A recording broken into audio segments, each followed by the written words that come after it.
다 함께 일어나셔서 하나님이 주신 말씀 함께 받기를 원합니다. 하나님이 주신 말씀은 갈라디아서 3장 15절에서 22절까지 말씀입니다. 한 목소리를 함께 같이 받기를 원합니다. 형제들이여, 시작. 형제들이여, 내가 사람의 예를 들어 말합니다. 사람의 언약이라도 한번 맺은 후에는 아무도 그것을 무효로 하거나 덧붙일 수 없습니다. 하나님께서 아브라함과 그의 자손에게 약속을 주실 때 여러 사람을 가리켜 자손들에게라고 하지 않으시고 오직 한 사람을 가리켜 내 자손에게라고 하셨는데 이는 곧 그리스도십니다. 내가 말하고자 하는 것은 이것입니다. 430년 후에 생긴 율법이 하나님의 의에 미리 정해 주신 언약을 무효화해 그 약속을 취소할 수 없다는 것입니다. 만일 유업이 율법에서 난 것이라면 그것은 더 이상 약속에서 난 것이 아닙니다. 하나님께서는 은혜로 약속을 통해 아브라함에게 유업을 주셨습니다. 그러면 율법은 무엇입니까? 율법은 약속된 자손이 오시기까지 죄 때문에 더한 것입니다. 이 율법은 천사들을 통해 한 중보자의 손으로 주어졌습니다. 그 중보자는 한 편만을 위한 중보자가 아닙니다. 그러나 하나님은 한 분이십니다. 그러면 율법이 하나님의 약속과 상반되는 것입니까? 결코 그럴 수 없습니다. 만일 율법이 생명을 줄 수 있는 것으로 주어졌다면 분명히 의인은 율법으로 났을 것입니다. 그러나 성경은 모든 것을 죄 아래 가두었습니다. 이는 믿는 사람들에게 예수 그리스도를 믿는 믿음에 근거한 약속을 주시기 위함입니다. 아멘. 하나님 아버지, 오늘 이 말씀을 통하여 다시금 은혜 받은 자로 어떻게 살아야 할지를 다시 한번 말씀을 통해 찔림받게 하시고 도전받게 하시고 또 결단하여서 하나님을 기쁘시게 해드릴 수 있도록 믿음으로 나아가는 저희가 되게 하여 주옵소서. 예수님 이름으로 간절히 기도합니다. 아멘. 자리에 앉아주시기 바랍니다. 여러분들은 자녀들을 키울 때 아마 많은 약속들을 하셨을 것입니다. 아이들이 이제 성장을 하면서 또 특별히 아이들 말 잘 듣고 학교에서 공부도 열심히 잘하고 하면 내 아이들에게 이번 크리스마스 때는 뭘 줄게, 혹은 내년 생일에는 엄마 아빠가 너를 어디로 데려갈게, 뭐 그런 약속들 뭐 때로는 우리가 하지요. 여러분들은 자녀들에게 약속을 하실 때 한 번이라도 그 약속하신 것을 안 지키신 적은 없으십니까?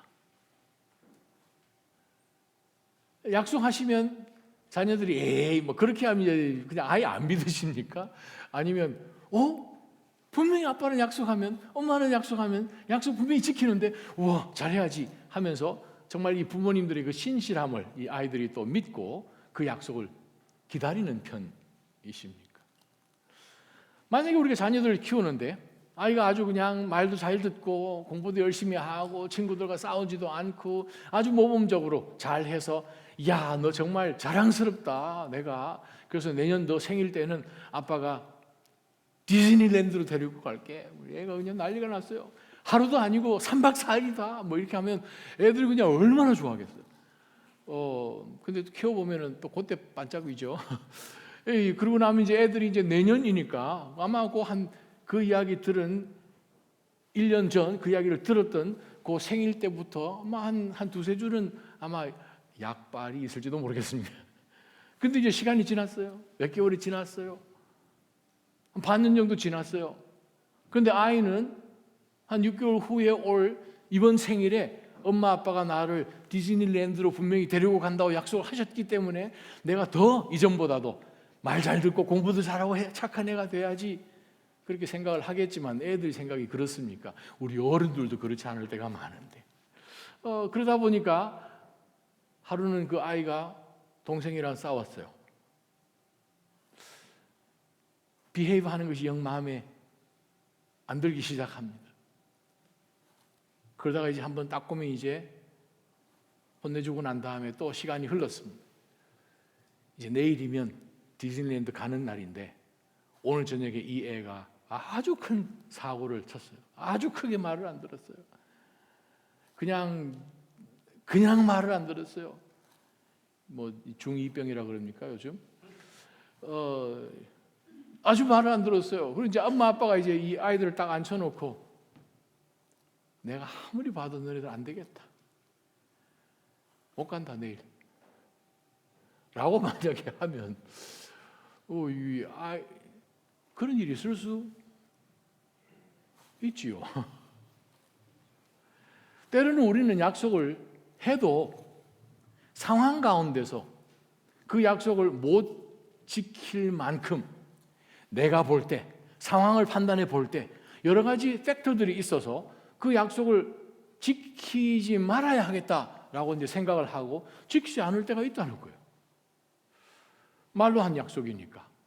뭐 문서로 공증을 해놓은 그것도 아니고. 오늘 우리 본문에 보게 되면 바울 사도가 정말 너무 어려운 가운데 빠져 있는 이 갈라디아 교회에 지금까지 권면해 오면서 아니 여러분들이 먼저 알기도 전에 하나님이 여러분을 먼저 아셨고 그 사실을 이미 성경에 다 기록되어 있는 것을 제가 여러분에게 보여드렸고 그래서 여러분이 우리가 그냥 열심히만 착하게만 살면 되는가 보다고 했는데 아니 진짜 천국이라는 것이 있고 바울 사도 당신을 통해서 아니 우리가 하나님 앞에 가려면 그냥 착하게 사는 정도가 아니라 하나님이 원하시는 삶을 살아야 하나님 나라에 갈 수 있음을 깨닫게 되고 그것이 예수 그리스도를 믿는 그 믿음으로 가게 된다는 사실을 그들이 전해 듣고 정말 기쁨 가운데서 바울 사도가 갈라디아 지방을 여행할 때에 그들이 아주 기쁨 가운데 교제하고 날마다 아마 잔치를 했을 것입니다. 이방 사신 우상 가운데서 지금까지 우상 숭배를 하면서 이 신을 빌었다가 혹시 저 신이 또 화를 내면 어떡할까 이 신을 빌었다가 하는 가운데서 그냥 왔다 갔다 하는 그러한 삶을 살았을 터인데 예수 그리스도를 믿는 믿음으로 우리가 하나님 앞에 의롭다함을 받습니다 라는 사실을 지금까지 바울 사도는 갈라디아서를 통하여서 우리에게 말씀해 주고 있지요. 특별히 우리가 2장 부분에 보게 되면 우리가 2장 16절에 아브라함 이야기를 하면서 우리는 정말 율법을 잘 지킴으로 인해서 우리가 의로운 것이 아니라 믿는 믿음으로 하나님 앞에 의롭다라고 인정을 받는 것입니다 라고 다시 한번 이 갈라디아 성도들을 권면하기 시작합니다. 왜냐하면 갈라디아 교회의 나쁜 무리들이 예루살렘에서 와서 유대주의자, 주디아이저스라고 하는 이 무리들이 와서 여러분들이 예수님을 믿어서 천국 가는 그거는 바울 사도가 얘기했지만 조금 다른 것은 율법도 잘 지켜야 됩니다. 할례도 받아야 되고 성경에 기록된 모든 이 율법들을 우리가 유대인 아닙니까? 예수가 어디서 났습니까? 하나님이 우리를 구원하시겠다는 그 언약이 어디서부터 출발했습니까? 우리 유대인입니다. 그래서 당신들은 우리가 하는 대로 그렇게 해야 됩니다 라고 이야기하면서 이 갈라디아 교회에 혼란을 주었더니 갈라디아 교회가 흔들흔들 해버린 거예요. 대상만 바뀌었지 우상 숭배에서 하나님 예배하는 것으로 하는 방식은 똑같은 거예요. 어떻게 하면 내가 경건하게 율법적으로 이 만들어 놓은 이 모든 이 원칙대로 내가 살아갈 것인가 하는 그것에 치이다 보니 자유가 없어지고요. 하나님이 나를 의롭다고 생각해 주는 그 근거가 내가 하나님 앞에 어떻게 하는지에 따라서 왔다 갔다 한다는 거예요. 우리가 예수 그리스도를 믿고 교회에 모여서 예배하고 찬양하는 그리스도인들로 살지만 때로는 우리 신앙도 왔다 갔다 하는 것을 우리가 많이 보지요. 수련회 갔다 오보세요. 우리 아이들 손 대면 내가 손 대일 그 정도로 막 뜨겁잖아요. 조금 지나고 나면 불러도 예배 안 오잖아요. 아니 도대체 어떻게 된 것인가? 어른도 마찬가지죠. 함께 모여서 산기도 가고 하면 정말 뜨겁게 기도하고 막 그러다가 어느 순간 지나고 나면 그냥 온데간데 없는 것처럼 정말 우리 신앙도 연령과 상관없이 왔다 갔다 하는 거예요. 왜? 그 신앙이 기준이 나에게 있어서 내가 판단하고 내가 기준이 되어서 신앙생활을 하게 되면 그것은 성경에 기록된 말씀대로 언약에 근거한 신앙이 아니라는 거예요. 그래서 바울 사도가 이 갈라디아 사람들 너무 안타까워서 지금까지 이야기해 준 내용들이 무엇입니까? 갈라디아 성도들 제가 여러분에게 전하는 이 복음은 다른 사도들도 똑같이 전한 것입니다.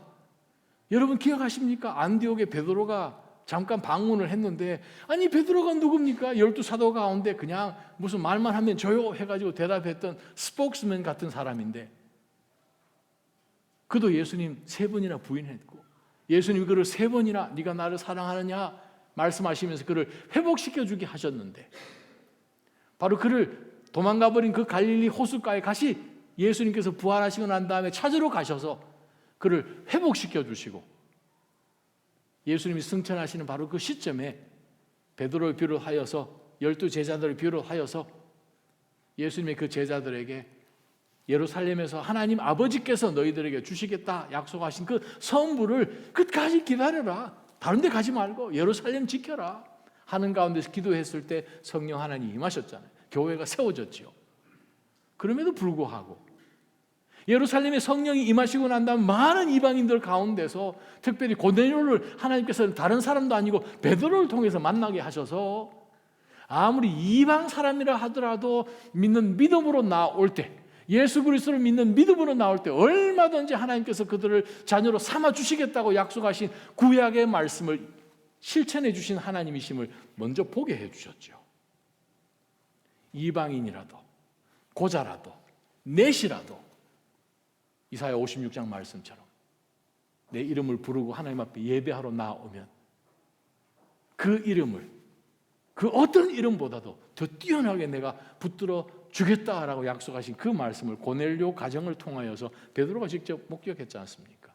그런데 그 베드로가 안디옥에 왔는데, 안디옥에 살고 있는 이방 사람들과 유대인 사람들 그리스도 앞에서 전부 다 함께 아름답게 식사를 그냥 하는데, 아니 예루살렘에서 몇몇 무리의 유대인들이 오니까 슬그머니 자리를 빼서 이방인 그리스도인들과 식사하던 그 자리를 선을 긋고 자기는 나는 코셔만 먹는 사람입니다 하는 것처럼 한 것을 바울 사도가 보고, 제가 베드로를 아주 그냥 독대를 해서 아주 말씀으로 책망을 했던 것을 오늘 우리가 갈라디아서에서 지금까지 보아온 내용입니다.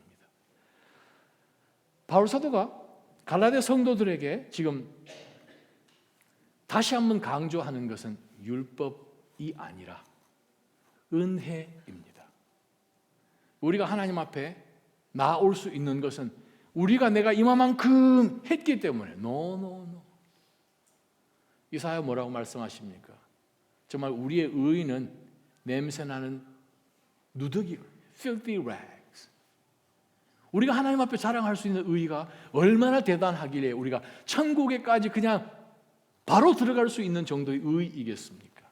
그런 의는 우리는 생각도 못하는 의이지요. 그래서 오늘 바울 사도가 오늘 본문을 통하여서 그러면 우리의 신앙은 어디에 근거를 해야 되는지를 다시 한번 강조한 것이, 하나님은 우리에게 약속을 통해서 주시는 은혜입니다. 그 은혜를 우리가 받았다면 그 약속은 흔들리지 않을 뿐더러 은혜로 받았으니 우리는 은혜로 하나님 앞에 바로 살아야 합니다 하는 사실을 바울 사도가 갈라디아서를 통해서 말씀하시죠. 그 어떻게 살 것인가의 구체적인 내용들은 우리가 5장에 들어가게 되면 여러분이 잘 아시는 성령의 열매부터 시작하여서 우리에게 더 말씀을 해 줄 것입니다. 자, 오늘 본문의 문맥상 이 내용들을 한번 들여다보면 왜 갑자기 바울 사도가 형제들이여 내가 사람들의 예를 들어서 한번 예배해 보겠습니다 라고 이야기했는지를 우리가 눈치챌 수 있습니다.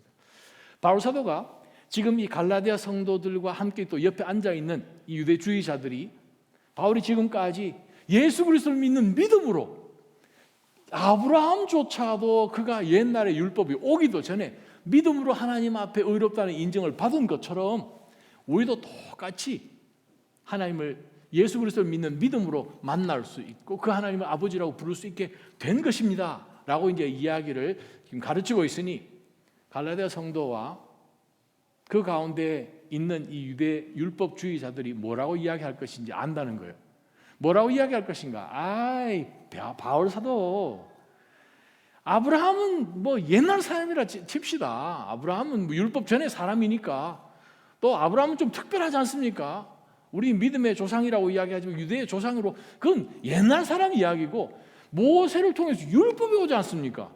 그러면 하나님이 아브라함에게 주셨던 그냥 믿음으로 의롭다고 된다는 그것이 있었다면 율법을 왜 줬겠습니까? 하나님이 모세에게 율법을 주셨거든요. 그러면 율법을 주시고 난 다음부터는 율법 지키는 게 맞지. 아브라함 얘기를 왜 하십니까? 라고 이야기할 것을 아마 바울 사도는 알았는지 다시 한번 우리가 믿음으로 하나님 앞에 의롭게 된다는 사실을 오늘 본문을 이야기를 해줍니다. 15절, 16절, 17절, 18절까지 보겠습니다. 형제들이여 내가 사람의 예를 들어 말해봅니다. 사람의 언약이라도 한번 맺은 후에는 아무도 그것을 무효로 하거나 덧붙일 수 없는 것이 그 당시 사람들이 생각하는 언약이라는 개념입니다. 물론 구약에서는 또 더 하겠죠.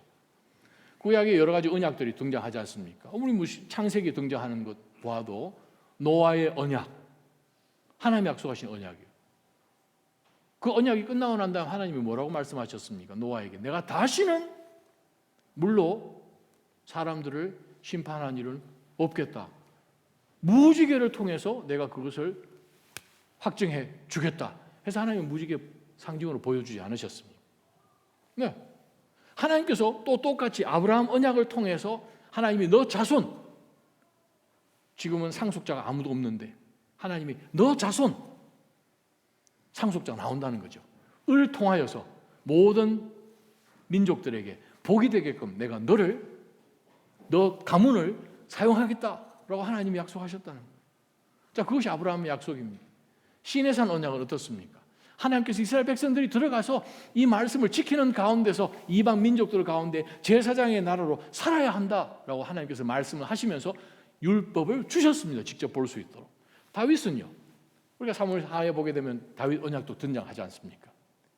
다윗을 통해서 하나님께서 너네들 후손이 아무리 나쁜 짓을 하고 너 후손이 유다의 통일 왕국부터 시작하여서 19명이나 되는 왕들이 있지만 그 가운데 정말 선한 왕 8명밖에 없고 나머지는 정말 꼬표 같은 왕들이 있다 하더라도 언약이기 때문에 그 언약이 절대로 폐해지지 않는 것을 구약 사람들은 다 알고 있습니다.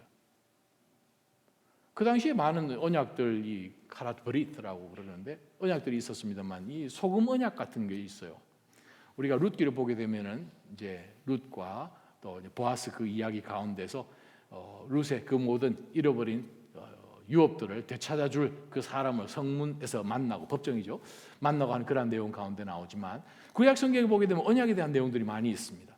그 가운데 소금 언약, 이 언약, 우리 사람들 간에 만드는 그 언약도 절대로 이것을 파기할 수 없는 이유는, 자, 그 당시 사람들이 언약을 할 때 하는 상징적인 그런 여러 모습 가운데서 허리춤에 유대인들은 목동이고 목양하는 그러한 유목민이지 않습니까?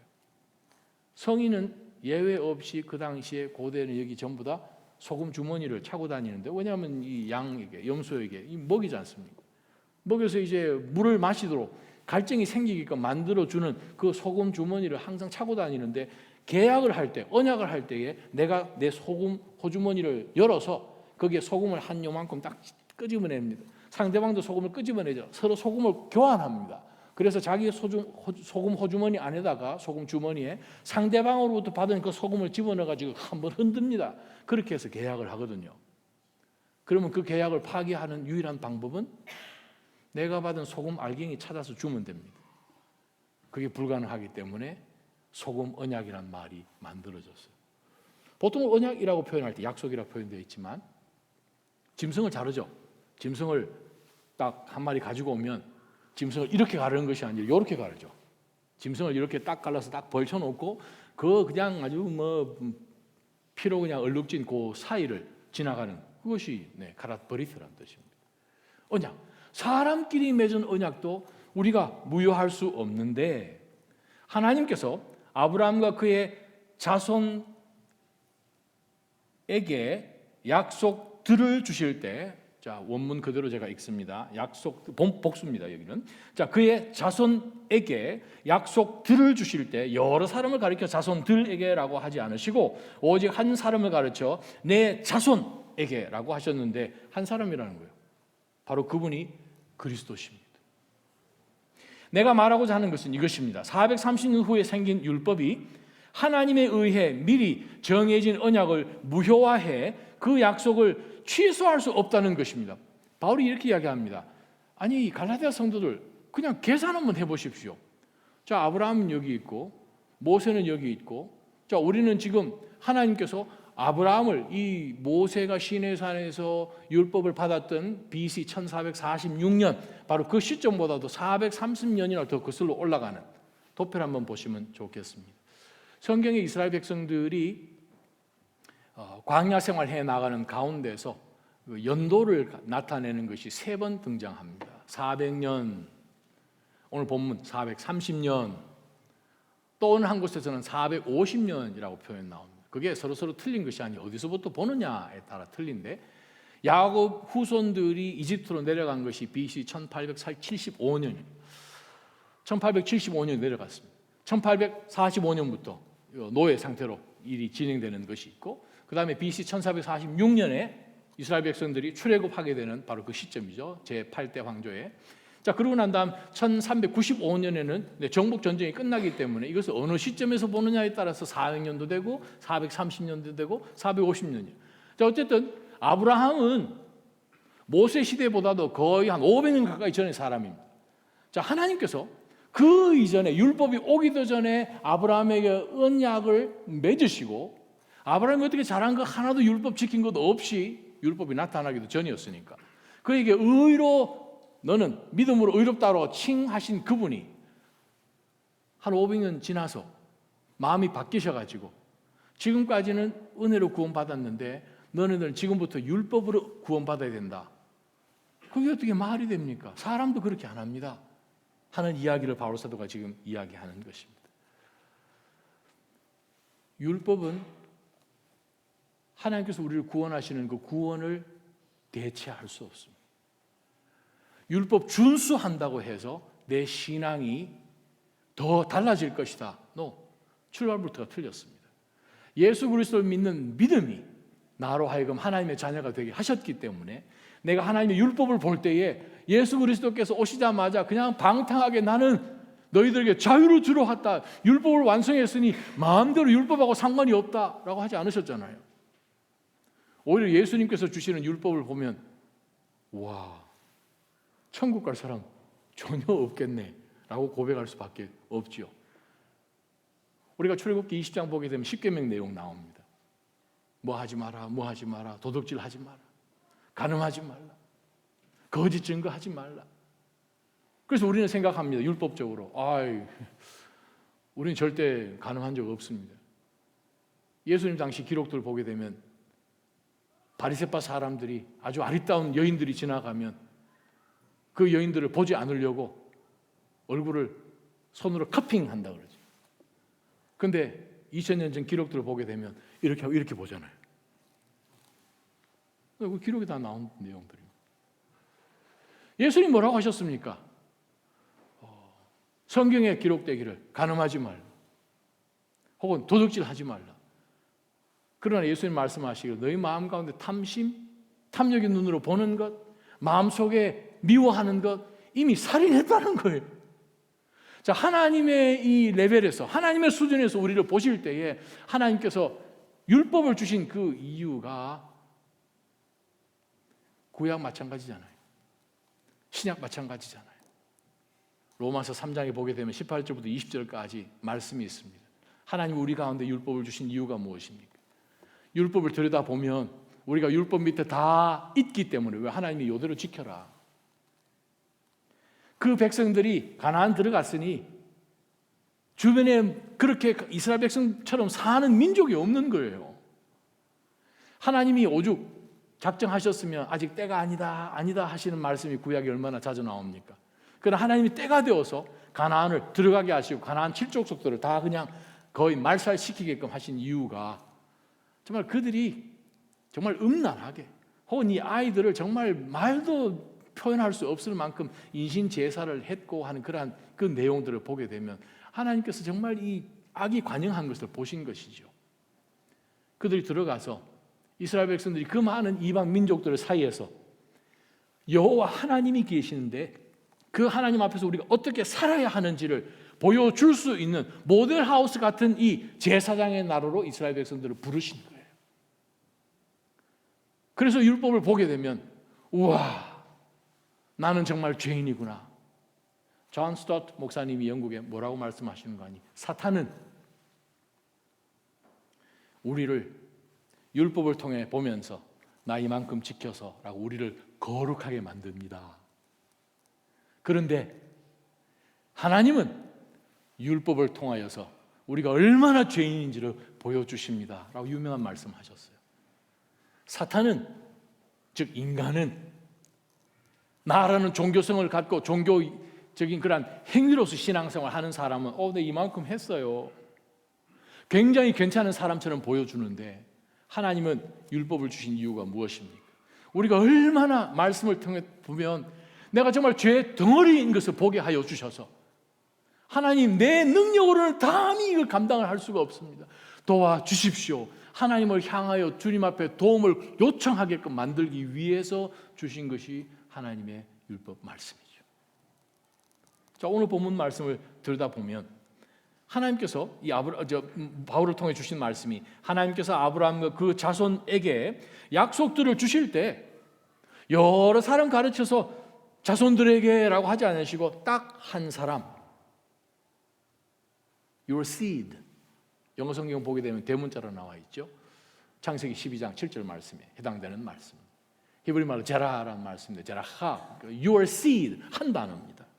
바로 네 자손이라고 하시는데 그분이 바로 예수 그리스도십니다. 그분이 오신 것이에요. 즉 구약에 우리가 살면서 율법을 들여다보면 우와, 이것 가지고 하나님의 용서를 구할 방법이 없다. 오죽했으면 하나님이 이스라엘 백성들에게 율법을 주시면서 너네들을 놓치지 않기 위해서 내가 번제와 소제와 속죄제와 속건제와 화목제를 주셔가지고 그것 들여서 하나님이 한 번 더 참아주시고 또 다시 한번 하나님과의 관계가 또 회복되게 하시고 또 한 번 참아주시고 하게 하셨겠습니까? 만약에 율법이 우리로 하여금 못 지키면 땡강 날아가는 걸로 하셨다면 우리는 이 가운데 누가 하나님 앞에 구원받을 사람이 있었겠습니까? 바로 그것을 바울 사도가 지금 이야기합니다. 구약에서도 하나님께서 율법을 주신 이유는 율법을 통해서 하나님 앞에 은혜를 간구하는 나의 죄성 때문에 내가 도저히 하나님 앞에 내 힘으로는 갈 수 없음을 보여주기 위한 것이었다는 것이죠. 18절입니다. 만일 유업이 율법에서 난 것이라면 그것은 더 이상 약속에서 난 것이 아닙니다. 하나님이 분명히 아브라함에게 500년 전에 약속을 해주셨는데, 언약을, 그 500년 지나서 그때부터 율법을 하셨다면 하나님의 속성상 하나님은, 우리가 오늘 시편 89편을 낭송했는데, 하나님은 변개치 아니하시는 하나님이에요. 아브라함에게 하신 말씀을 내 입에서 바꾸지 않는 하나님이라고 말씀하셨어요. 500년 전에 아브라함에게 말씀하셨다가 아브라함이 어느 순간에 내가 바꿔야 되겠다, 율법을 잘 지키는 사람들만 천국으로 데리고 와야 되겠다라고 하셨다면 이건 뭐 하나님 믿을 만한 하나님이십니까? 그 얘기를 지금 바울 사도가 갈라디아 성도들에게 하고 있습니다. 다시 한번 하나님께서는 은혜로 약속을 통해 아브라함에게 유업을 주신 것입니다. 바로 이것을 들여다보면서 하나님께서 우리를 구원하신 것, 우리가 12월부터는 또 골로새를 묵상할 텐데 골로새서를 통해서 하나님이 정말 우리를 향한 하나님의 이 구원하시고자 하는 그 추격하시는 사냥개 같은 그러한 은혜로 우리를 놓치지 아니하시는 하나님이심을 감사하시기를 축원합니다. 하나님이요, 우리를 놓치셨다면 우리가 어디 있겠습니까? 때로는 우리가 하나님 배신하잖아요. 목사도 바로 하나님 앞에 서지 못하고 너무 하나님 앞에 혹은 분통이 터지고 혹은 섭섭하고 원망하고 내가 원하는 방법대로 응답도 안 하시는 것 같고 시들시들 신앙이 그냥 문대인한 것처럼 변할 때가 있을 얼마나 많습니다.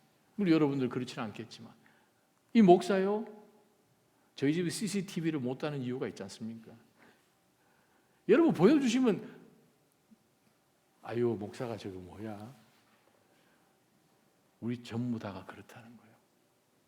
다시 한번 말씀을 묵상하면서 와, 나는 죄 덩어리다.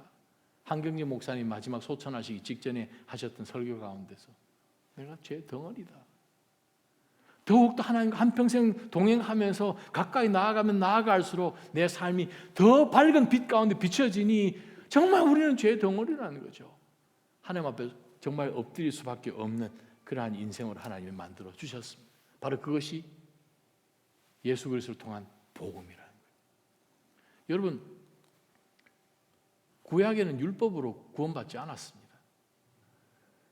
원래 이 자손, 씨라는 의미는 구약에서 네 가지 의미가 있는데, 하나는 이 아브라함의 바로 모든 이 아브라함의 이 피로 난 혈족 모든 그 자손들, 12지파 모든 사람들라는 의미도 있고, 두 번째 씨라는 의미는 이 이스라엘 백성들, 즉 유대인으로 태어난 모든 사람들 중에서 믿음으로 하나님 앞에 정말 영적으로 연결되어 있는 아브라함 자손.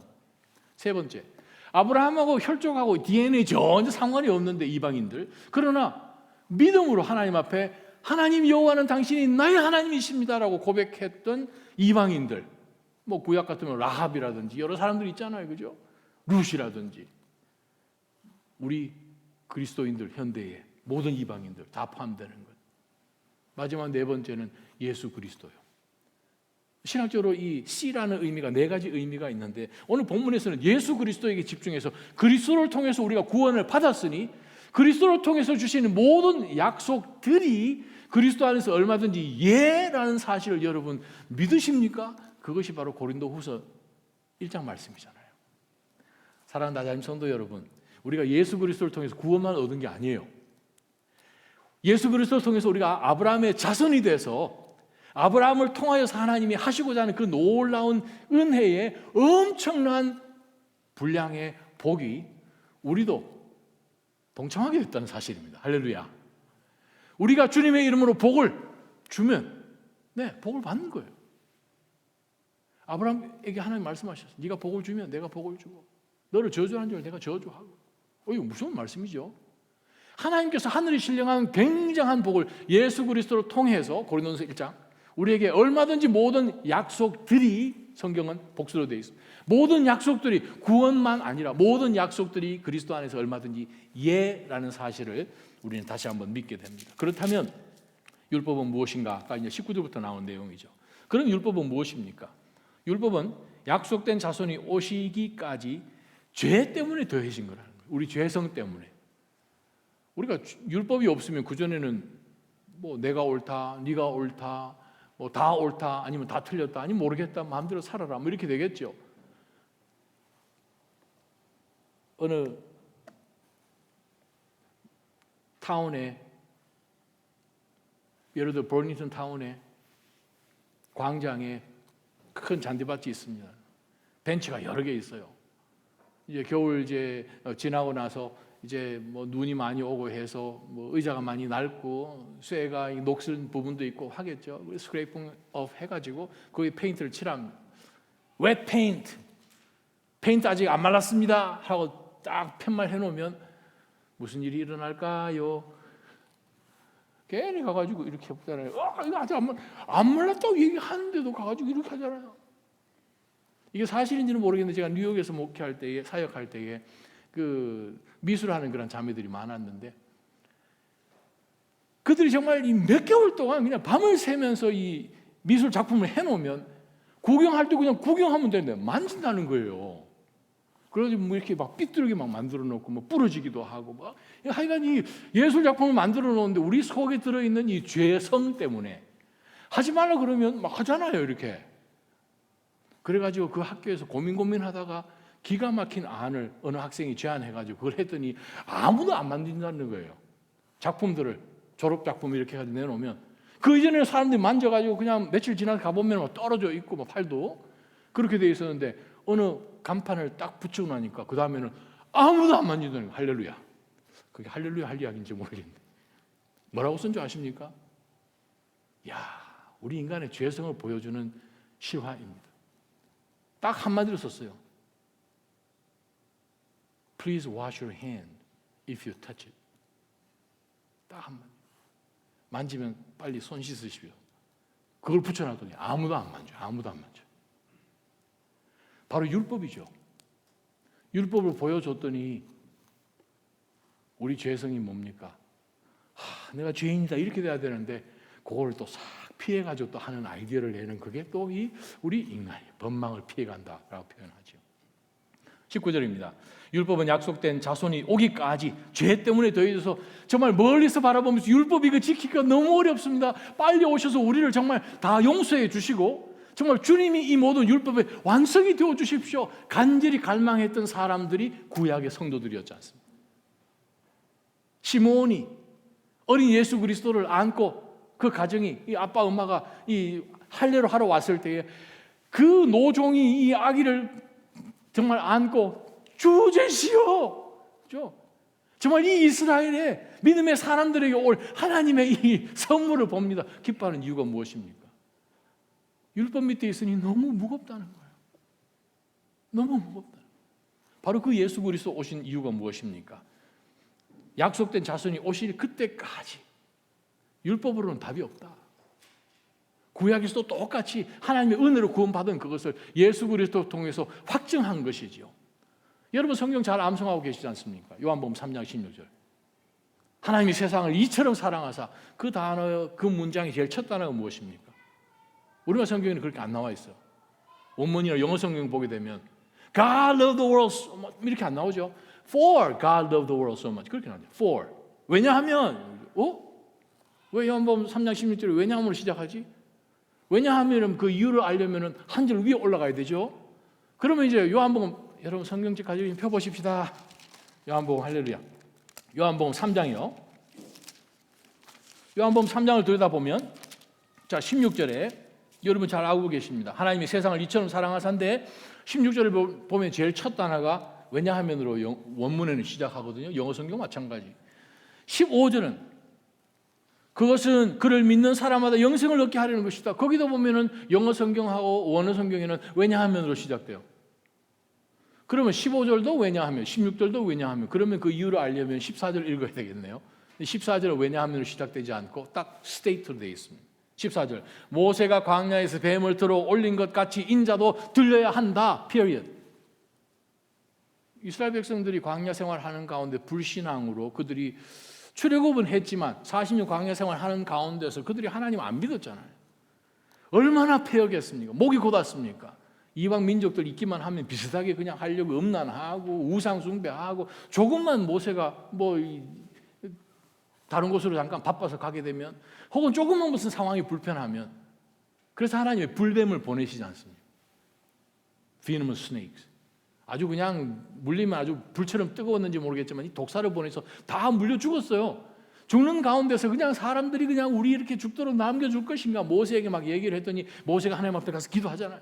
그래서 하나님이 그에게 지혜를 주셔서 놋을 두들겨서 뱀물처럼 만들어가지고 장대 위에 높이 살아라. 지금 이제 뱀에 물렸으니까 하나님이 주시는 그 해결책인 거죠. 믿음이죠. 다 물려 죽어야 정상인데 하나님 앞에 범죄했으니까. 우리도 어떤 일을 잘못했으면 네 법적으로 하자. 잘못했으니까. 하나님 앞에 죄 지었으니 하나님을 욕했으니 당연히 죽어야 마땅하죠. 그런데 하나님이 놋뱀을 만들어서 그것을 보는 사람은 믿게 하셨다는 거예요. 살려주시겠다는 거예요. 살았지 않습니까? 믿음으로. 그것처럼 예수 그리스도 인자도 높이 들려야 된다는 거예요. 그 예수 그리스도 십자가에 달리신 그 예수 그리스도를 통하여서 우리가 하나님 앞에 나올 수 있는 그러한 은혜를 입었습니다라는 바로 그 놀라운 보면 구약이나 신약이나 믿음으로 구원받는 거죠. 자, 그 다음에 나온 말씀이 이 율법은 천사들을 통해 한 중보자의 손으로 주어졌습니다. 이 말씀은 여러분 생소하실 것입니다. 그러나 바울 사도는 70인역을 번역했기 때문에 신명기 33장 2절에 나온 이 말씀이 왜냐하면 하나님께서 천사들을 통하여서 십계명을 준 그 말씀을 바울 사도는 지금 70인역을 번역했습니다. 그래서 이 율법은 천사들을 통해서 한 중보자의 즉 이 천사들을 통하여서 모세에게 주어진 것입니다. 자, 모세에게 이 하나님의 말씀을 하나님의 율법을 준 이 중보자는 한편만을 위한 중보자가 아닙니다. 자, 모세는 하나님 앞에 바로 직접으로 다가갈 수가 없죠. 그러면 하나님께서 이 천사들을 통하여서 그 중간 과정 속에서 율법을 받아서 모세에게 전달을 해주는데, 그 율법을 통해서 하나님은 율법 지키는 사람에게는 복을 주시고, 자, 백성들은 하나님 앞에 율법을 지켜야 되는 책임을 갖게 되고, 자, 그러한 쌍방간의 중간에 중재자 역할을 한 것이 지금 천사들, 즉 하나님의 종들이었다는 것입니다. 물론 모세로도 볼 수 있습니다만, 20절은 그래서 신약 성경에서 난해 구절 중에 하나죠. 29절은 지금까지 2000년 동안 29절, 20절 이것을 해석하는 것이 300개가 넘습니다. 교수들도 다 모릅니다. 그러나 대부분, 자, 이 중보자들, 이 19절에 나왔던 이 천사들 같은 그러한 이 중보자들은 한편만을 위한 중보자가 아니고, 이 율법을 전해주어라 해가지고 전해준 이 하나님을 대신도 하고, 또 이 인간을 대표해서 나오는 모세에게 전해줘. 양쪽으로 다 봐서 마치 하나님은 잘 지켜주셔야 됩니다. 자, 너네들은 잘 지켜라 하는데, 20절 보게 되면 그러나 하나님은 원파리 있습니다. 자, 이 말씀이 아주 중요합니다. 하나님은 원파티 있습니다. 다른 중보자 미레일은 both parties를 위한 사람이었는데, 하나님은 이 구원, 예수 그리스도 통해서 주시는 이 구원은 원파리 있습니다. 하나님께서 이스라엘 백성들을, 하나님께서 우리 인간들을 구원하시기 위해서 사용하시는 모든 관계 속에서 하나님은 원파리이셨습니다. 즉 하나님이 약속하실 때 내 반, 인간 반으로 하신 언약이 없습니다.